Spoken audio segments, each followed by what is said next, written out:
आजच्या दिवसातली एका स्पॉटला झालेला तिसरा अपघात आहे.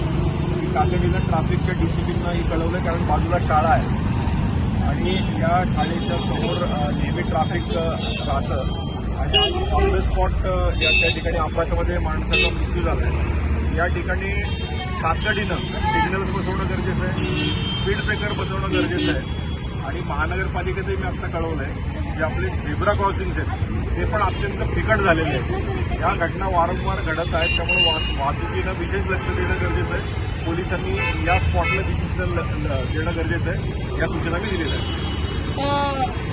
ह्या वारंवार घटना घडू नये यासाठी आपल्या माध्यमातून काय प्रयत्न असणार आहेत? मी आता सीपी साहेबांशी पण बोललोय, माननीय आयुक्तांशी पण बोललोय.